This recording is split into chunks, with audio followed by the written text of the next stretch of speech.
نحمدک یا مجیب کل سائل والصلاة والسلام علی سید الانبیاء والمرسلین وعلی آلہ واصحابہ وازواجہ وعلماء ملتہ اجمعین، اما بعد فاعوذ باللہ من الشیطان الرجیم، بسم اللہ الرحمن الرحیم۔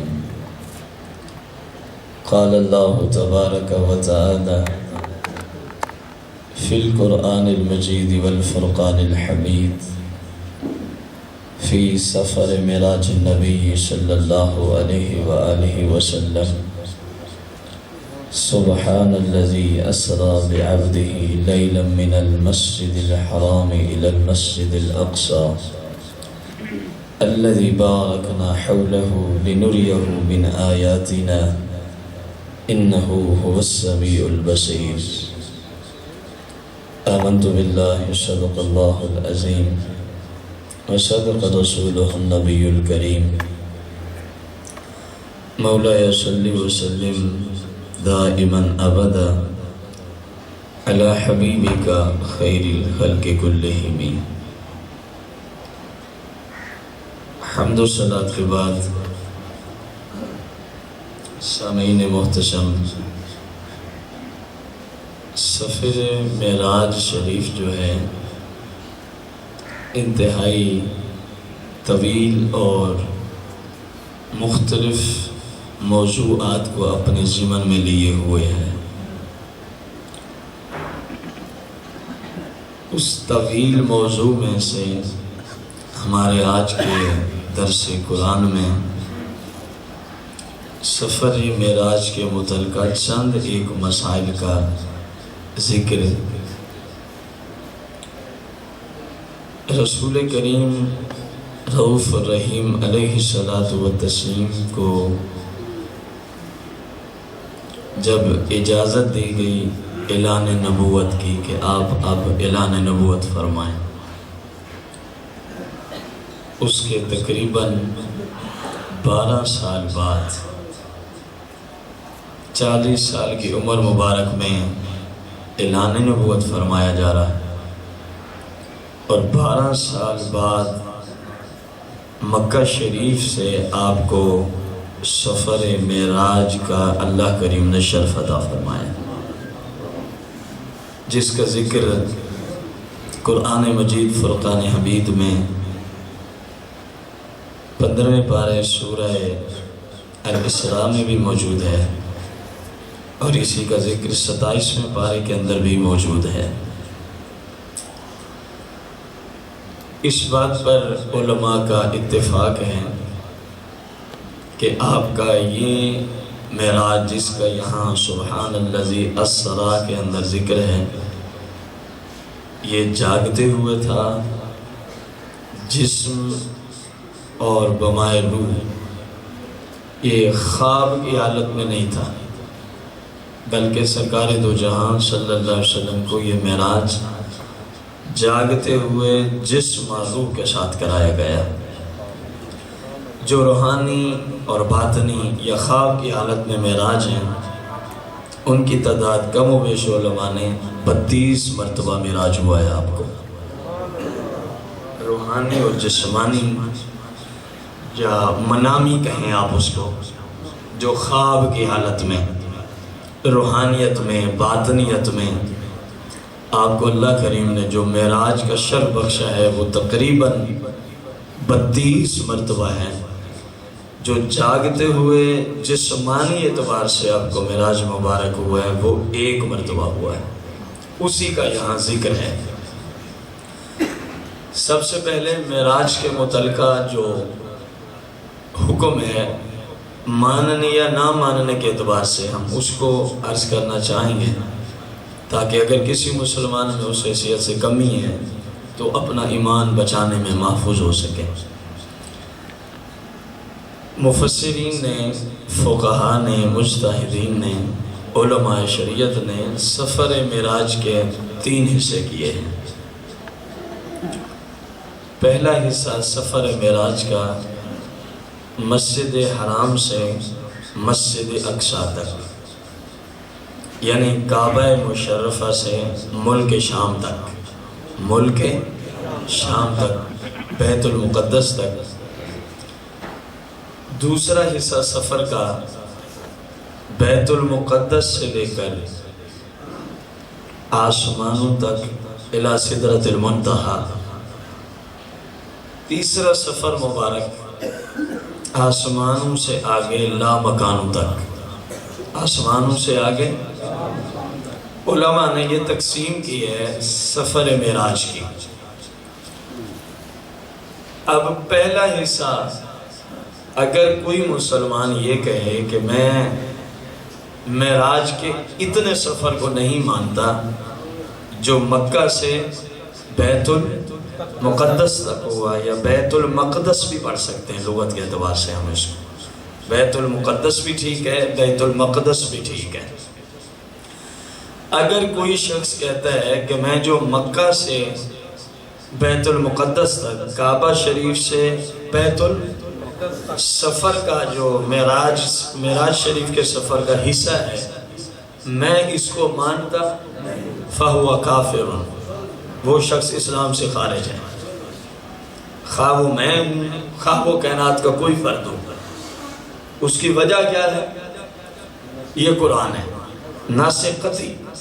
قرآن مجید فرقان حمید میں ہے، سبحان الذی اسری بعبدہ، پاک ہے وہ ذات، سبحان پاک ہے، الذی وہ ذات، اسری جس نے سیر کرائی، بعبدہ اپنے خاص بندے کو، اپنے خاص بندے کو، لیلا رات کے ایک چھوٹے سے حصے میں۔ یہ لیلن پہ جو تنوین ہے، دو زبریں ہیں، یہ کمی والا معنی پیدا کرنے کے لیے آئی ہیں۔ بھی رات کے ایک چھوٹے سے حصے میں جس مالک نے سیر کرائی ہے، کہاں سے؟ من المسجد الحرام، من مسجد حرام سے الی المسجد الاقصی، مسجد اقصی تک، بیت المقدس تک۔ اب کیونکہ یہ جو سفر کا حصہ ہے یہ قرآن سے ناسخ قطعی سے ثابت ہے، اب جو معراج کے اس حصے کا منکر ہے، سادہ لفظوں میں وہ قرآن کی اس آیت کا کیا ہے؟ اور آپ کو پتہ ہے قرآن کی کسی آیت تو دور کی بات ہے، قرآن کے کسی جملہ تو دور کی بات ہے، کسی کلمہ تو دور کی بات ہے، قرآن کے ایک حرف کا بھی اگر کوئی شخص منکر ہے تو وہ دار اسلام سے خارج ہوتا ہے۔ اور یہاں تو دیکھیں نا، من المسجد الحرام الی المسجد الاقصی، کتنے حروف ہیں اس کے اندر۔ اب جو اس پوری آیت کے حصے کا منکر ہو جائے وہ دار اسلام سے کیا ہوگا؟ مثال کے طور پر اگر کسی کو یوں سمجھ نہیں آ رہے، یا کوئی سمجھتا ہے کہ شاید تعصب پہ کلام کر رہا ہے، کیونکہ سفر معراج ہے نا، بعض لوگوں کے ذہن میں یہ بھی آ سکتا ہے۔ تو میرا سوال ہے، ایک بندہ کہتا ہے میں مسلمان ہوں، میں کیا ہوں، لیکن میرے مذہب میں زکوٰۃ فرض نہیں ہے، آپ کے نزدیک وہ مسلمان ہو؟ کیوں؟ کیونکہ جہاں آیا اقیم الصلاۃ وآتوا الزکاۃ، اس نے آتوا الزکاۃ کا انکار کر دیا ہے۔ اب جو بندہ آتوا الزکاۃ جتنے جملوں کا انکار کرے وہ تو ہو کافر، اور جو من المسجد الحرام الی المسجد الاقصی اتنے جملوں کا منکر ہو جائے وہ کیسے مسلمان ہو جائے؟ ایسے ہے کہ نہیں؟ اسی طرح اس پہ ایک اور مثال،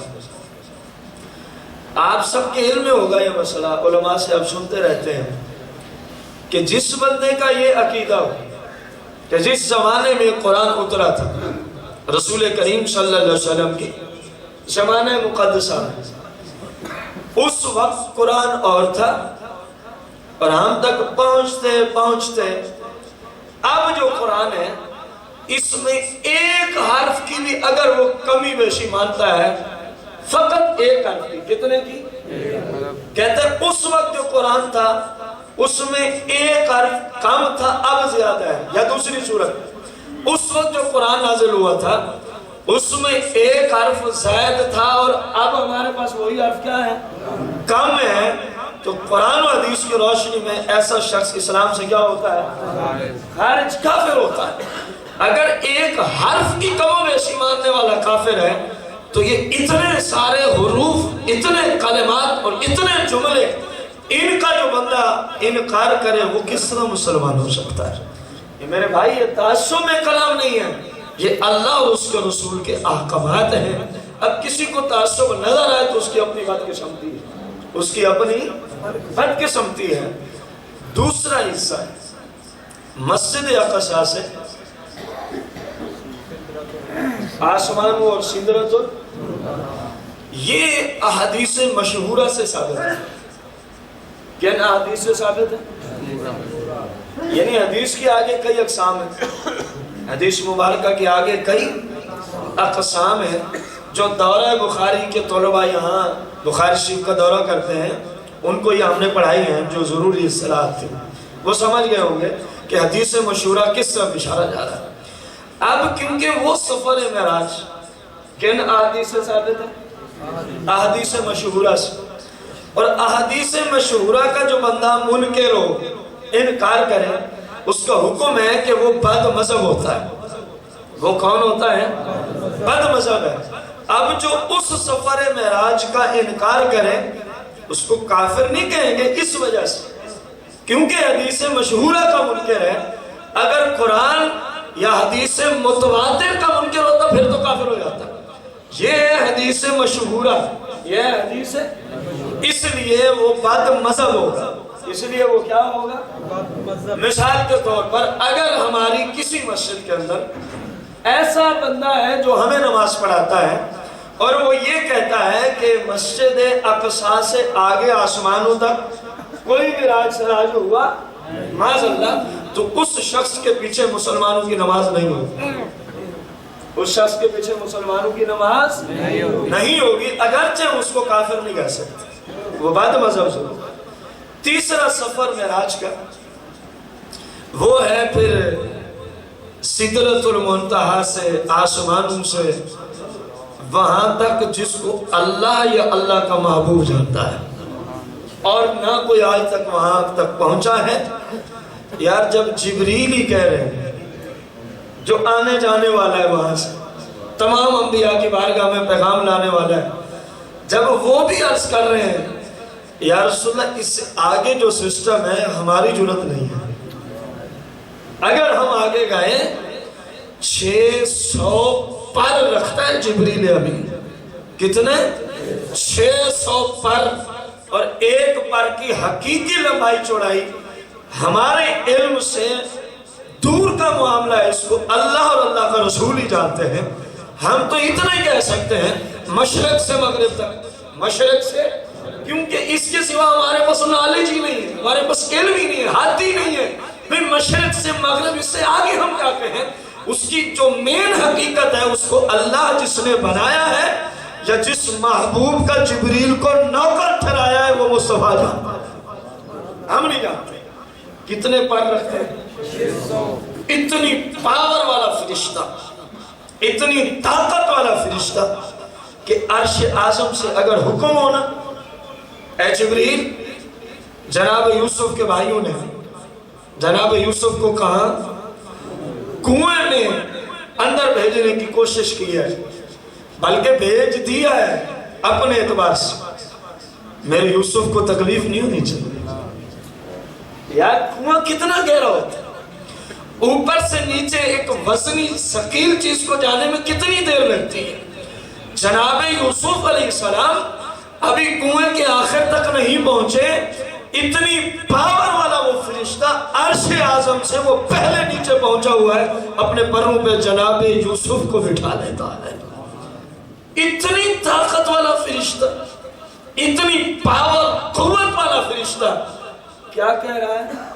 اگر یہاں سے 1 انچ بھی آگے جاتا ہوں تو سب کو جل کے راکھ ہو جائے گا، سب کچھ جل کے راکھ ہو جائے گا۔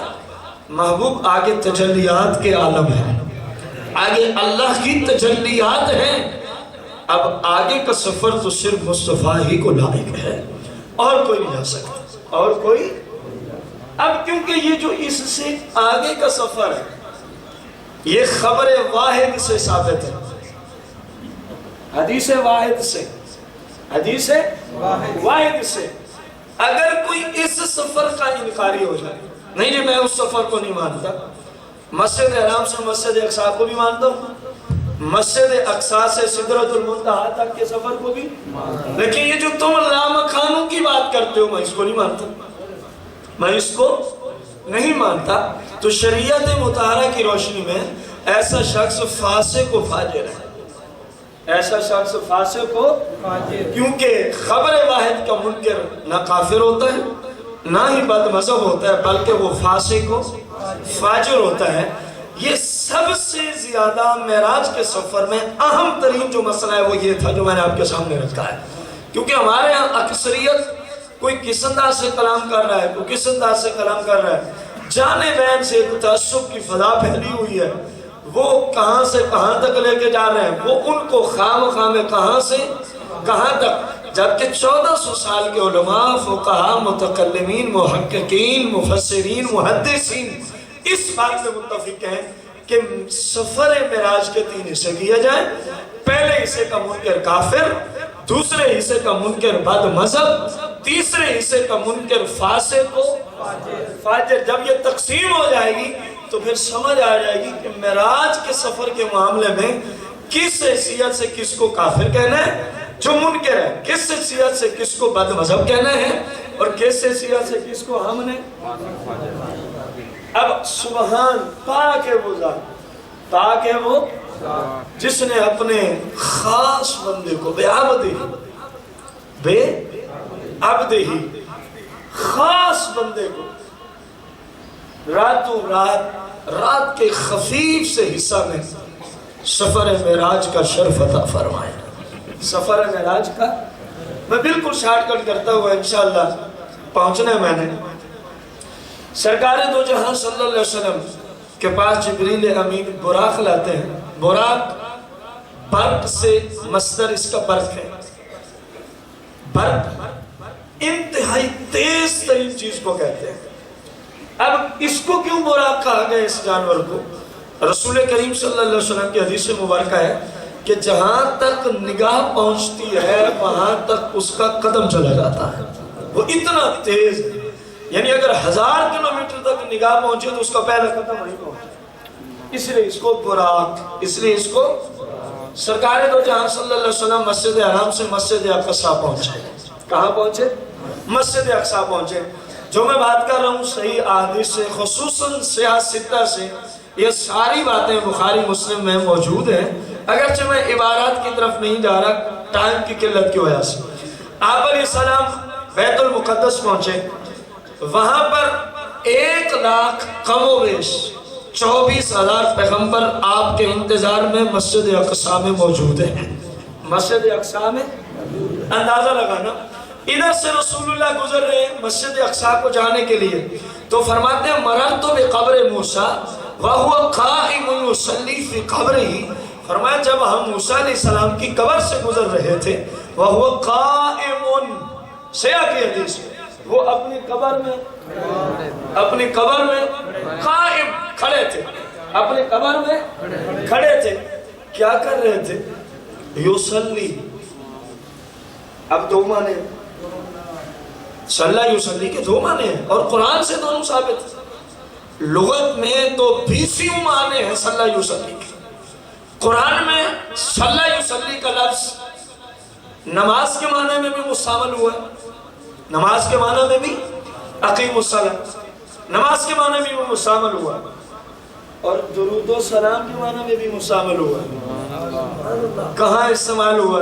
یہ وہ آیت ہے جو شاید ہر مسلمان کو یاد ہے، ان اللہ و ملائکتہ یصلون، یصلی واحد کا صیغہ، مررت بقبر موسیٰ وہو قائم یصلی، یصلی، صلی یصلی، یہ واحد کا صیغہ ہے۔ ان اللہ و ملائکتہ یصلون، یہ بھی صلی یصلی سے فعل مضارع میں جمع کا صیغہ ہے، کیونکہ وہاں اکیلے موسیٰ علیہ السلام ہے، اس لیے واحد کا صیغہ ہے یصلی، اور اس آیت میں اللہ کی ذات اور تمام فرشتے مراد تھے اور ہیں، اس لیے جمع کا صیغہ یصلون، مادہ دونوں کا ایک ہی ہے، مصدر دونوں کا ایک ہی ہے، جس سے نکل رہے ہیں دونوں کا مصدر ایک ہی ہے، مخرج ایک ہی ہے۔ ادھر کیا معنی کرتے ہیں؟ ان اللہ و ملائکتہ یصلون علی النبی، بے شک اللہ اور اس کے سارے کیا کرتے ہیں؟ رسول کریم صلی اللہ علیہ وسلم کی ذات پہ درود بھیجتے ہیں۔ یصلون کا معنی قرآن سے ثابت ہوا، کیا پڑھتے ہیں اللہ اور اس کے فرشتے؟ درود پڑھتے ہیں۔ معلوم ہوا جہاں صلی یصلی نماز کے معنی میں قرآن میں مستعمل ہے، وہیں صلی یصلی درود و سلام کے معنی میں بھی۔ اب میں تو ظاہر اپنے امام کی بات کرنا چاہوں گا، ترمذی شریف ہے، مصطفیٰ کریم ہے، مولا کائنات علی المرتضیٰ ہے، مکہ شریف کی وادیاں ہیں، تیسرا کوئی شخصی نہیں ہے۔ مولا کائنات رسول اللہ سے عرض کرتے ہیں، یا رسول اللہ عجیب بات ہے، آپ ہیں، میں ہوں، تیسرا کوئی فرد موجود نہیں ہے، یہ بلند آواز سے یہ صدائیں کہاں سے آ رہی ہے؟ السلام علیکہ یا رسول اللہ، السلام علیکہ یا حبیب اللہ، یا رسول اللہ آپ پہ صلاۃ و سلام کون پڑھتا ہے؟ حالانکہ میں بھی اونچی آواز سے نہیں پڑھ رہا، آپ بھی نہیں پڑھ رہے، یہ کون سی مخلوقات ہے جو آپ پہ صلاۃ و سلام پیش کر رہی ہے؟ سیاستہ میں سے جامع ترمذی کی حدیث آپ کے سامنے میں پڑھ رہا ہوں، السلام علیکہ یا رسول اللہ کی، یا رسول اللہ صدائیں کہاں سے آتی ہے؟ میرے آقا کریم فرماتے ہیں، میں نے وہاں جو ترجمہ کرنا اس کے لیے اس آیت اس حدیث کا پیش کرنا انتہائی ضروری تھا۔ آقا کریم فرماتے ہیں، اے علی، اللہ کریم نے، میں جس پتھر کے سامنے سے گزرتا ہوں، میں جس حجر کے سامنے سے گزرتا ہوں، میں جس شجر کے سامنے سے گزرتا ہوں، اللہ کریم نے پتھروں کی، درختوں کی، پہاڑوں کی گنتی لگا دی ہے۔ اے پہاڑ تو کتنا خوش نصیب ہے، آج تیرے سامنے میرا محبوب گزر رہا ہے۔ اے درخت تو کتنا خوش نصیب ہے، آج تیرے سامنے میرا محبوب گزر رہا ہے۔ اے علی، میں جس درخت کے سامنے آتا ہوں وہ درخت مجھے کہتا ہے السلام علیکہ یا رسول اللہ، میں جس پہاڑ کے سامنے آتا ہوں وہ پہاڑ مجھے کہتا ہے السلام علیکہ۔ اے علی، یہ حجر و شجر ہے جو میرا استعمال کرتے ہوئے کیا پڑھ رہے ہیں؟ درود و سلام پڑھ رہے ہیں۔ بس اب میں اس مررت بقبر موسیٰ وہو قائم یصلی فی قبرہ کی طرف آتا ہوں۔ میرے بھائی ذرا غور کرنا، قرآن سے صلی یصلی کا معنی درود و سلام میں نے ثابت کیا، میں نے یہ حدیث پڑھ کے ثابت کیا کہ سرکار اگر بے جان پتھروں کے سامنے آ جائیں، بے جان درختوں کے سامنے آ جائیں تو ان کا عشق جوش میں آتا ہے، وہ درود و سلام پڑھتے ہیں۔ کیا خیال ہے جب مصطفیٰ کریم جناب موسیٰ کے سامنے آئے ہوں گے تو موسیٰ پھر قبر میں بیٹھے رہتے؟ نہیں، وہ قائم، وہ سرکار کے ادب کی وجہ سے کھڑے ہو گئے، یصلی فی قبرہ، اور پھر عرض کر رہے تھے السلام علیکہ یا رسول اللہ۔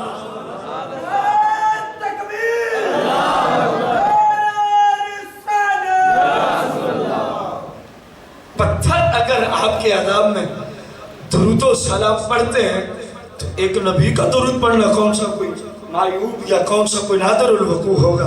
حالانکہ پتھروں کے پاس زبان نہیں، درختوں کے پاس زبان نہیں، پہاڑوں کے پاس زبان، اللہ کریم کی قدرت کا اسلوب دیکھیں۔ فرمایا بے زبان ہو تو کیا ہوا؟ اب تو سامنے وہ ہے جو بے زبانوں کو بھی زبان عطا فرما دیتا ہے۔ اب بڑا ان کی ذات پہ درود و سلام، تاکہ آنے والے لوگوں کو، مسلمانوں کو پتہ چلے یہ وہ مقدس ہستی ہے، اور درود و سلام اتنا مقدس وظیفہ ہے، اگرچہ پہاڑ بھول نہیں سکتا، اگرچہ درخت بھول نہیں سکتے، لیکن جب آقا کی باری آ جائے، درود و سلام کے وظیفے کی باری آ جائے، رب پہاڑوں کو، درختوں کو بولنے کی طاقت عطا کرتا ہے، اور وہ کہہ رہے ہوتے ہیں السلام علیکہ یا۔ اگر پتھر و پہاڑ آپ کے سامنے آئیں تو وہ درود و سلام بھیجے بغیر نہیں رہتے، تو جب آپ موسیٰ علیہ السلام کے سامنے آئے تو وہ بھی آپ کی بارگاہ میں کیا پیش کر رہے تھے؟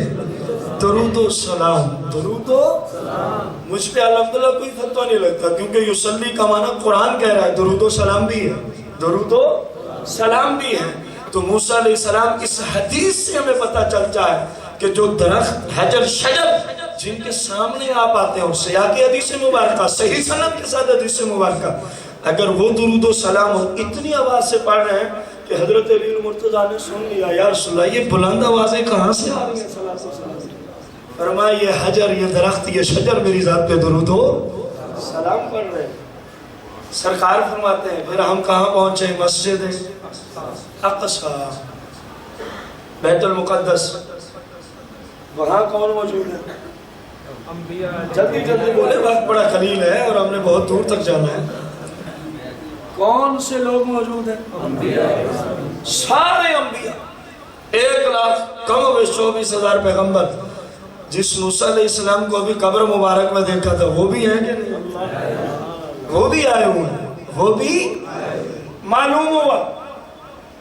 اس وقت جب سرکار سفر معراج پر ہیں تمام انبیاء سوائے جناب عیسیٰ علیہ السلام اور جناب ادریس علیہ السلام کے باقی سارے پیغمبر ظاہری طور میں مثال فرما چکے تھے کہ نہیں فرما چکے تھے ظاہری طور پر یہ دونوں نفوس قدسی آسمانوں میں موجود ہیں ان کا مثال مبارک ابھی ہونا ہے اب بتائیں یہ سارے انبیاء ظاہری طور پر مثال اپنے اپنے مزارات میں تھے کہ نہیں تھے اور سرکار جب وہاں پہنچتے ہیں تو وہاں سارے آئے ہوئے ہیں کہ نہیں یہ بخاری ہے یہ مسلم ہے تو عقیدہ کون سا ثابت ہوا نمبر 1 آتا وہی ہے جو زندہ ہوتا ہے مردے کبھی قبروں سے نکل کے کہیں نہیں آ سکتے بھائی آنا جانا یہ زندہ کی صفت ہوتی ہے اور انبیاء وہاں موجود ہیں معلوم ہوا سارے نبی بخاری مسلم بول رہی ہیں گواہی دے رہی ہیں پھر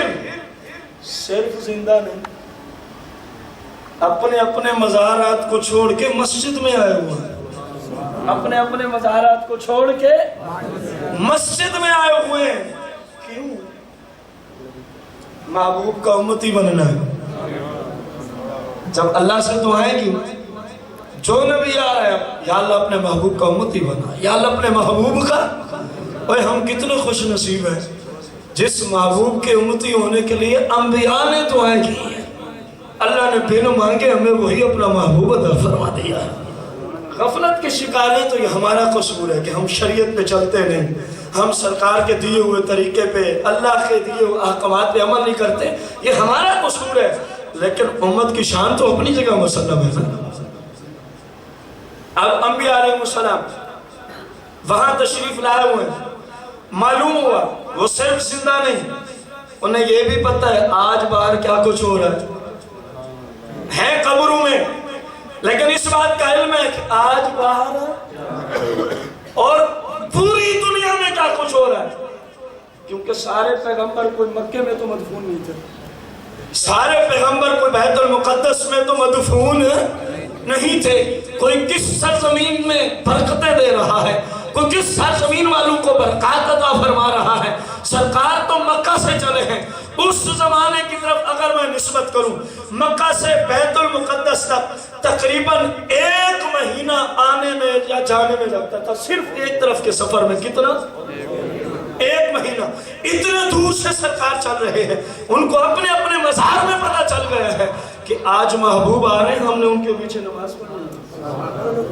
تو پتہ چلا ان کو پتہ ہے باہر کیا کچھ ہو رہا ہے باہر تیسری بات قبر مبارک مزار مبارک کو چھوڑ کے مسجد اقصی میں اکٹھے ہونا اس بات کی دلیل ہے اللہ نے اپنے پیغمبر کو یہ شان دی ہوتی ہے یہ رتبہ مقام دیا ہوتا ہے وہ قبر سے جہاں چاہے اللہ کی عطا سے جا سکتا ہے لیکن یہ ساری شانیں کس نے دی ہیں تمام انبیاء کس کے محتاج ہیں اللہ کریم کے سارے انبیاء محتاج ہیں اللہ کسی کا محتاج نہیں اللہ کریم کسی کا محتاج نہیں ہے وہاں انبیاء علیہ السلام سرکار کے پیچھے نماز ادا ہو گئی سرکار علیہ السلام پھر سفر معراج کے دوسرے حصے کا آغاز فرماتے ہیں اب سرکار علیہ السلام بخاری مسلم پہلے آسمان پہ دوسرے پہ تیسرے چوتھے پانچویں چھٹے اور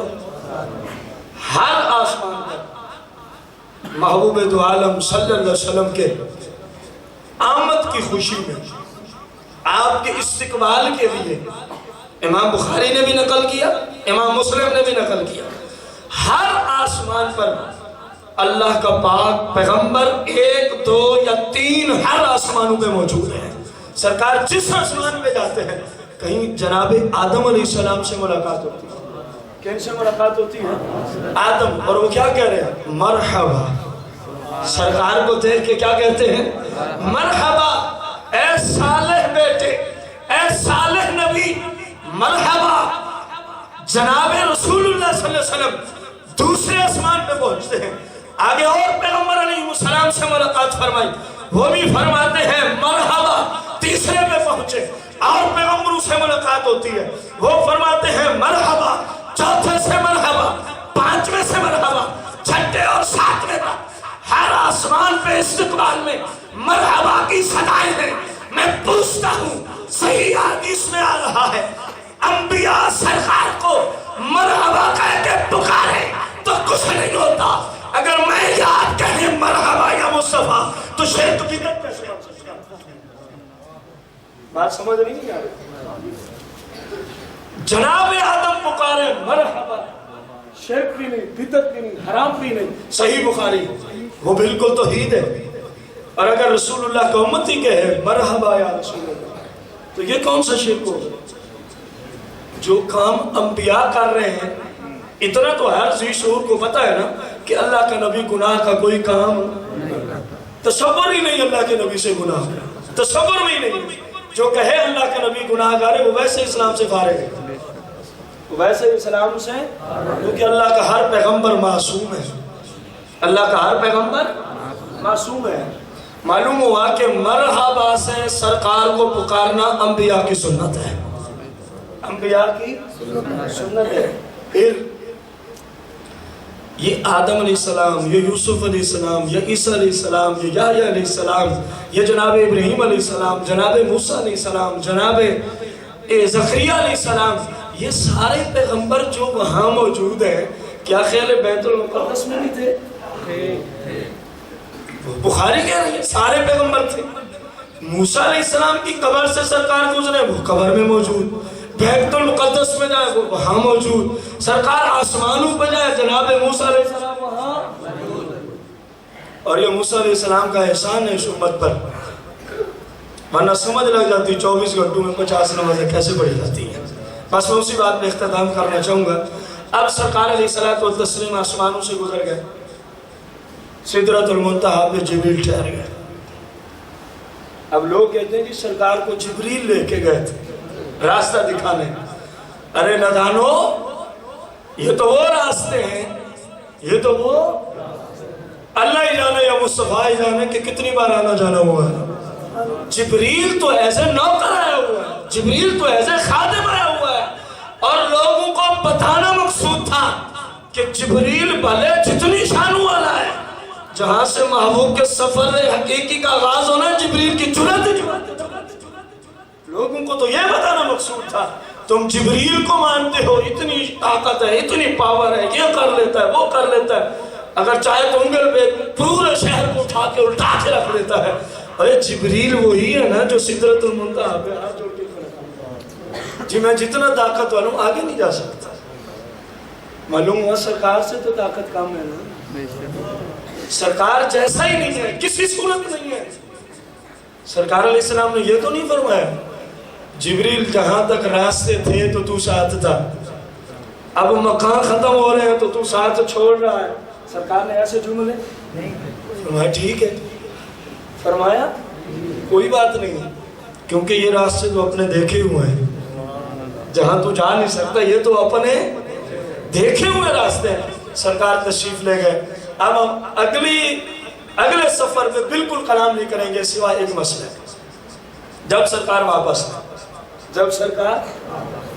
آئے، موسیٰ علیہ السلام سے پھر ملاقات۔ یا رسول اللہ، آپ کے رب نے آپ کو کیا تحفہ عطا فرمایا؟ اب ذرا مسلمانوں غور کر لو۔ سرکار نے فرمایا اللہ نے مجھے امت کے لیے 24 گھنٹوں میں 50 نمازوں کا تحفہ عطا فرمایا۔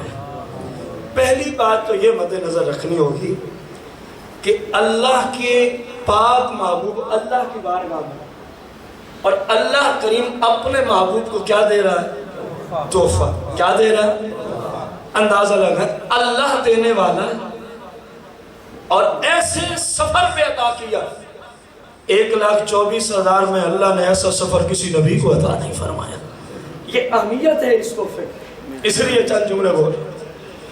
اس سفر پہ جو کسی نبی کو سفر معراج عطا نہیں ہوا، اس سفر پہ اللہ نے اپنے محبوب کو جو تحفہ دیا ہوگا وہ کوئی عام تحفہ ہوگا؟ کاش کے مسلمانوں کو سمجھ آ جائے کہ نماز کتنی اہم چیز، نماز کتنی۔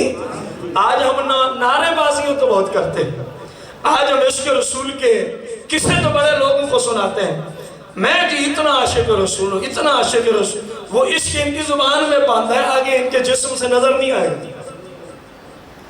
جس کو نماز نہیں نصیب ہوتی وہ بھی عاشق رسول ہوتا ہے، جو زکوٰۃ نہیں دیتا وہ عاشق رسول ہے، جو والدین کے حقوق نہیں پورے کرتا اس کو ہم عاشق رسول کہتے ہیں۔ میرے پاس وقت نہیں، ورنہ میں معراج کے سفر میں ہی بتاؤں، یہ ساری باتیں سرکار نے وہاں دیکھی۔ والدین کے نافرمان، سود خور، زانی، شرابی، فلاں فلاں فلاں فلاں مجرمین کو آپ نے ملاحظہ فرمایا تاکہ امت کو سمجھ آئے اگر ایسے کریں گے تو پھر ایسے ہوگا، پھر ایسے۔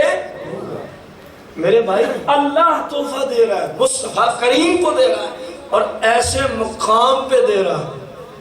دیکھو حج بڑی عبادت ہے، روزہ بڑی عبادت ہے، زکوٰۃ بڑی عبادت ہے، جتنی عبادات ہے یہ سب کی سب زمین پہ فرض ہوئی ہیں، سب کی سب۔ نماز ایسی عبادت ہے، اتنا مقدس عبادت ہے، یہ لامکانوں پہ فرض ہوئی ہے۔ کہاں فرض ہوئی ہے؟ آپ دیکھیں لامکانوں پہ جا کے فرض ہوئی۔ جناب موسیٰ علیہ السلام نے عرض کی کیا تحفہ ملا ہے؟ سرکار نے جواب کیا دیا؟ بولے عرض کی یا رسول اللہ میری امت سے جو آپ کی امت ہے وہ جسمانی اعتبار سے، طاقت کے اعتبار سے، ہر لحاظ سے وہ کمزور ہے۔ میری امت سے آپ کے امتی ہر لحاظ سے کیا ہے؟ میری امت پہ اس سے بھی کم فرض تھی، انہوں نے پوری نہیں پڑھی۔ آپ اللہ کی بارگاہ میں پھر تشریف لے جائیں، آپ اللہ کی بارگاہ میں تو تخفیف کرا دیں ان کو کوئی۔ چلو یہاں ایک سوال ہے، اللہ کو معاذ اللہ اس بات کا علم نہیں تھا کہ میں 50 دے رہا ہوں تو رہنی کتنی ہے، تو پھر یہ سلوک کیوں اختیار کیا؟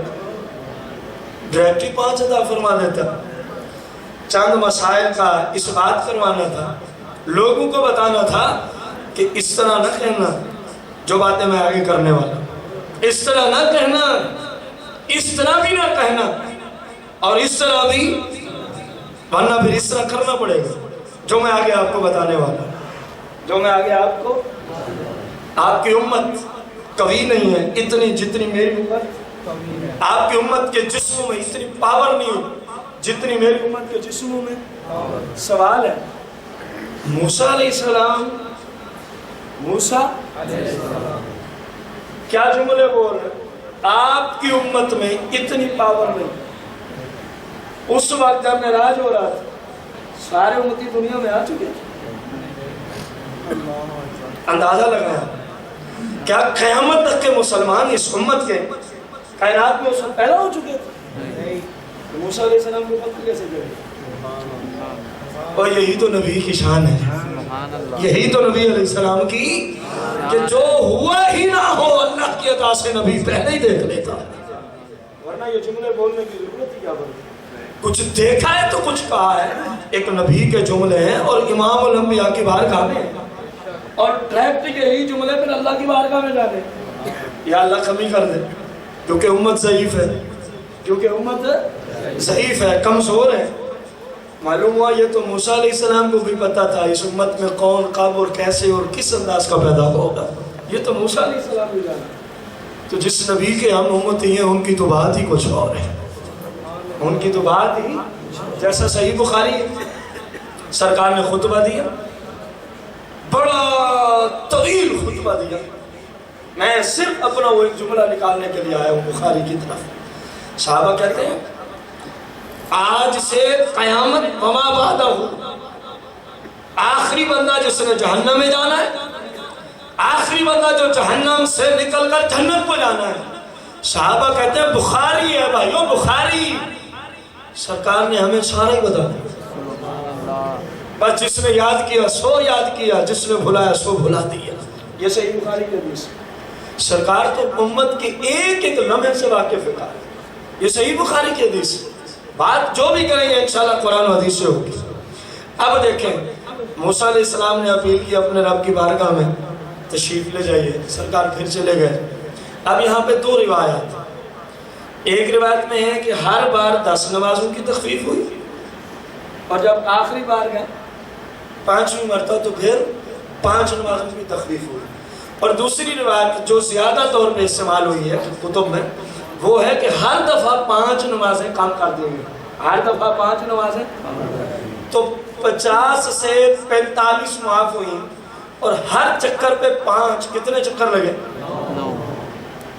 محبوب تو عالم کی بات ہے، ادھر رب کی بارگاہ ہے، ادھر جناب، عجیب بات ہے، ابو البشر تو آدم علیہ السلام ہے، یہاں آنا تو جناب آدم علیہ السلام کو چاہیے تھا۔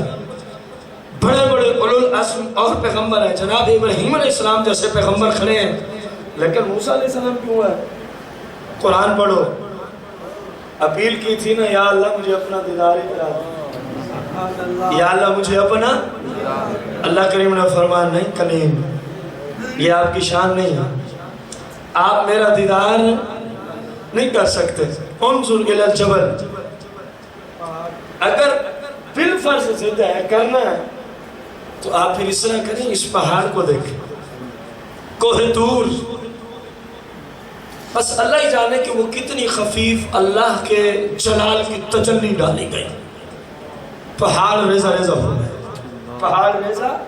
جناب موسیٰ علیہ السلام ایک خاص حالت میں تشریف لے آئے، ایک خاص حالت میں، بس اس سے زیادہ ترجمہ کرنے کی اجازت نہیں ہے شریعت۔ بعض لوگ وہ لفظوں کے پجاری، لفظوں کے عادتی، سمجھ ہی نہیں ہے نبی کی شان میں کیسا جملہ بولوں، بس اپنی شایان شان جو اللہ نے چاہا خاص حالت میں تشریف لائے، اس سے آگے بڑھنے کی کسی مسلمان کو اجازت ہی نہیں۔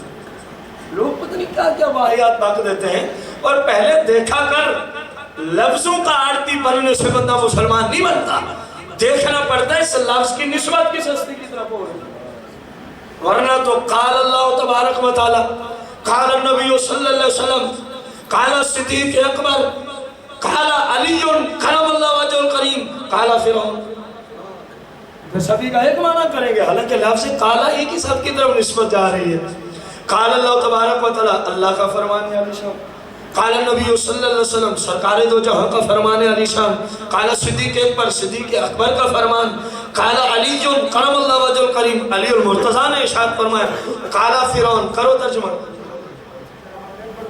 لفظوں کے عادتی کریں ترجمہ، فرعون نے ارشاد فرمایا، تو کوئی فرعون ہی کرے گا پھر، یا قال یزید، کر ترجمہ اپنے ابے کی طرف نسبت کرتے ہوئے، یزید نے ارشاد فرمایا، کیا ترجمہ ہوگا؟ فرعون نے بکواس کی، فرعون بکا، یزید بکا، اور لفظ ایک ہی ہوتا ہے، لیکن لفظ یہ بھی شریعت ہے، جب اس کی نسبت کسی مقدس ہستی کی طرف جائے معنی اور کرنا پڑتا ہے، جب میرے جیسے آپ جیسے عام لوگوں کی طرف جائے معنی اور ہوتا ہے، جب گستاخوں کی طرف جائے تو معنی اور ہوتا ہے، تو معنی اور ہوتا ہے۔ بس اپنی شایان شان تشریف لے آئے جہاں تک اللہ نے چاہا، کیونکہ خواہش کی تھی یا اللہ اپنا دیدار کرا، فرمایا چلو پھر انتظار کریں، میرا دیدار کلیم نہیں کر سکتے، میرا دیدار تو حبیب نے کرنا ہے، اے کلیم کیونکہ تو نے چاہت کی ہے، اب ایک رات آئے گی، ایک وقت آئے گا، ایک زمانہ آئے گا، تجھے اس کا دیدار کرا دیں گے جو میرا دیدار کر کے آیا ہوگا، اور صرف نہیں کرائیں گے، بار بار کرتے رہے، بار بار کرتے رہے۔ 5 نمازیں جو ہر چکر پہ معاف ہوئی، 9 مرتبہ یہی، اور 10ویں مرتبہ وہ جو پہلے سرکار جاتے ہوئے، 11ویں مرتبہ سرکار سے بیت المقدس میں، 12ویں مرتبہ رسول کریم صلی اللہ علیہ وسلم جب قبر مبارک سے سوال ہے کہ رب نے 12 مرتبہ محبوب کا دیدار عطا، وہ کتنا غفور رحیم مالک ہے، کتنا غفور رحیم ہے اپنے بندوں پر. بندے کو مانگنے کا سلیقہ 24 گھنٹے اللہ کی نافرمانیاں کرے تو یا اللہ میری یہ مشکل حل کر. وہ حل کرتا ہے لیکن بندے کو چاہیے اپنے رب کی فرما برداری والی زندگی کوشش کرے, شریعت کے مطابق چلے. جناب موسیٰ علیہ السلام کے کہنے پر کتنی نمازیں معاف ہو گئی؟ 45. سرکار فرماتے ہیں جب میں 45 معاف ہوگی 5 رہ گئی تو اللہ کریم نے 7 مجھے ارشاد فرمایا محبوب اپنے جو قانون ہیں وہ تبدیل نہیں ہوتے. ہم نے 50 ہی فرض کی تھی, اپنے قانون نہیں تبدیل ہوتے, لیکن آپ تشریف لے آئے, ہم نے 45 چھوڑ دی ہیں آپ کی امت کو. قانون وہیں کھڑا ہے, اب برکت آپ کی ہے, وسیلہ آپ کا ہے, توسل آپ کا ہے, فیض آپ کا ہے. محبوب قانون 50 پہ کھڑا ہے, آپ کی برکت سے 45 نماز قیامت تک کے کرم مسلمانوں کو میں نے معاف کر دی ہے, لیکن قانون وہی کھڑا ہے. پڑھیں گے 5 ثواب 50 کا تھا. آپ کی برکت سے 45, آپ کے فیض سے 45. وہ کتنا بدبخت انسان ہے جو ہر روز سرکار کے فیض, توسل, برکت اور وسیلے سے 45 نمازیں پڑھتا نہیں ہے, ثواب لیتا ہے, پھر بھی منکر کہتا ہے وسیلہ کوئی چیز نہیں ہے, پھر بھی منکر کہتا ہے رسول کا فیض کوئی چیز نہیں ہے, پھر بھی منکر کہتا ہے رسول کسی کو نفع نہیں پہنچا سکتا, پھر بھی منکر کہتا ہے نبی کسی کو فلاں چیز نہیں دے سکتا. اگر تیرا یہ عقیدہ ہے تو اپنا عقیدہ پہ پکا رہے اور سرکار کے توسل والا عقیدہ نہ مان, سرکار کے فیض کو نہ مان. اپنے باپ کا ہے تو 24 گھنٹوں میں 50 نمازیں پڑھا کر, کیونکہ یہ تو سرکار کے وسیلے سے اللہ نے معاف کی ہے, یہ تو سرکار کے فیض سے اللہ نے معاف کی ہے, آپ کی برکت سے اللہ نے معاف کی ہے. کتنا بدبخت ہے وہ انسان جو مانتا نہیں لیکن فائدہ لے رہا ہے. اپنے خارج میں مثال ہوں, ایک بندہ اپنے باپ کو, میں آپ کو باپ ہی نہیں مانتا, لیکن جب جائیداد کی باری ہے تو یہ میرے ابا جی تھے, یہ میرے کیا تھے, یہ تو میرے من وہی بات ہے. میرے بھائی فائدہ لینے کے لیے رسول کی ذات ٹھیک ہے, جب عقیدے کی بات ہے تو پھر احمد شاہ یہ تو اچھی بات نہیں ہے, یہ تو اچھی بات ہے. آخری بات, موسیٰ علیہ السلام اس وقت صاحب قبر نبی ہے کہ نہیں, وصال مبارک ہو چکا ہے کہ نہیں. اب دیکھو قبر والے مدد کرتے ہیں اللہ کی عطا سے, اللہ کی. شیخ اشرف علی تھانوی نے جمال الاولیاء میں, کتاب کا نام کیا ہے, شیخ اشرف علی تھانوی نے لکھا کہ ایک بزرگ رہنما ایسے تھے, ایک بزرگ رہنما ایسے تھے جو ایک جمعہ ایک ہی وقت میں مختلف 30 شہروں میں ادا کر لیا کرتے تھے. اندازہ لگو, اللہ کا ولی جو 30 شہروں تک پہنچا ہوا ہے وہ کسی کو سن نہیں سکتا. ایک ہی جمعہ میں ایک ہی وقت میں 30 شہروں میں کہتا جی اس نے جمعہ ادا کر دیا, حالانکہ وہ قبر میں پہنچا ہوا. اور اس طرح کے جمال الاولیاء میں کثیر واقعات شیخ اشرف علی تھانوی نے نقل کیے ہیں جو ہماری ان باتوں کے مؤید ہیں. اب سنیں, موسیٰ علیہ السلام صاحب بولو تو صحیح ہے. اب چلو جس مسلمان کا یہ عقیدہ ہے کہ قبر والے اللہ کی عطا سے اگر ان کے اندر استعداد ہو, واقعی وہ اللہ کا ولی ہو. بھنگی چرسی کی بات میں نہیں کرتا, شرابی, چور, ڈاکو, 2 نمبر پیروں کی بات میں, جنہوں نے دین اسلام کو بدنام کر کے رکھا, یہ تو دین کے ڈاکو ہیں, یہ پیر تو دین کے ڈاکو ہیں. اللہ کرے کوئی ثانی فاروق اعظم آ جائے اور ان کو ہمیشہ کے لیے عمر بھر قید خانے میں بھیج دے تاکہ ہماری ان سے جان چھوٹ جائے. ان بغیرتوں نے تو دین کو بدنام کر کے رکھا ہے. میری مراد حقیقی اولیاء ہیں جن کو اللہ نے قرآن میں ولایت کے جو اوصاف دیے, جن کے اندر وہ پائے جاتے ہیں, میری مراد وہ ہیں. اب موسیٰ علیہ السلام صاحب قبر والے ہیں. چلو جس کا عقیدہ ہے کہ قبر والے مدد ہیلپ کرتے ہیں وہ تو 5 ہی پڑھے گا, اس کا تو عقیدہ ہی نہیں. اور جو کہتا ہے نہیں کچھ نہیں کر سکتے, ان کو تو آپ کو نہیں پتا کہ ہم کہاں ہیں, ان کو یہ نہیں پتا اوپر کون آیا ہوا ہے, ان کو یہ نہیں پتا کہ کل کیا ہونے والا ہے. میں پوچھتا ہوں ان سے, اگر قبر والا نبی, قبر والا ولی کسی کی ہیلپ و مدد نہیں کر سکتا تو موسیٰ علیہ السلام صاحب قبر ہے کہ نہیں ہے؟ بولو بولو, صاحب قبر ہے کہ نہیں ہے؟